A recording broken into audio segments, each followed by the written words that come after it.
Well, to unleash such power, God used contentment in Paul's life and ministry. And so Paul's confessing that. He says, the reason that you see me as this great pioneer of the faith is not because I have something different than you. It's because I have the same thing as you, only I used what we both have to allow God's contentment to unleash his power in my life and ministry. Do you understand that discontent robs us of the power of God, because it robs us of the response of our hearts of faith, believing in the goodness and the omniscience and the omnipotence of God. So what did Paul say? Well, look at his simple points. He only has 4 of them. Verse 11, contentment permits me satisfaction with little. Contentment permits me to be satisfied when I have little.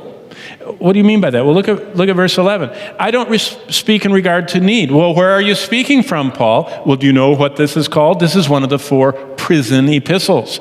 Paul is a prisoner. He has some type of shackles on his hands and on his feet. He is between Roman legionnaires. They're guarding him. He's awaiting trial. He is in prison. He is in a very difficult time in his life, not knowing what's going to happen. He's awaiting trial before the emperor.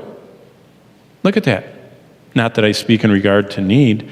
I mean, if it was most of us, we'd say, oh, folks, pray. Not only send money, send antibiotic. I mean, the iron is chafing my skin. I think I might get some blood poisoning, And Paul's not consumed with his needs. Contentment permits me satisfaction with little. That's what Paul tells us. He says, right now I don't have anything but the clothes on my back. I'm a prisoner. I'm satisfied. Contentment permits me satisfaction with little.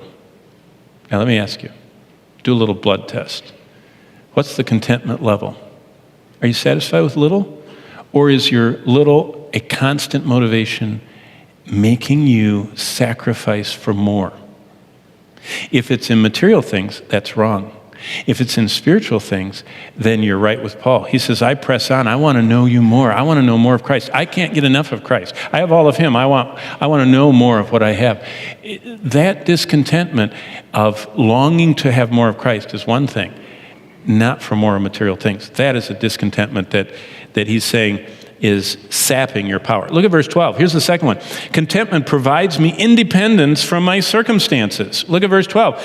I know how to be abased. I am right now, by the way. I know how to abound, and I can remember those times. Everywhere and in all things, whether I'm in prison or in the palace, I've learned both to be full and to be hungry, both to abound and to suffer need. Paul said, contentment provides me independence from my circumstance. Whatever circumstance I'm in does not dictate how I feel. He says, I'm independent. My feelings, my emotions, my desires are connected to Christ, not to my current state.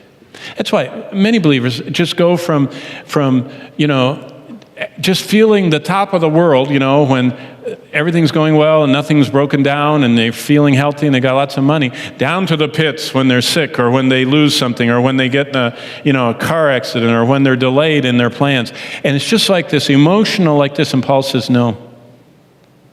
He says, contentment has allowed me independence from my circumstances.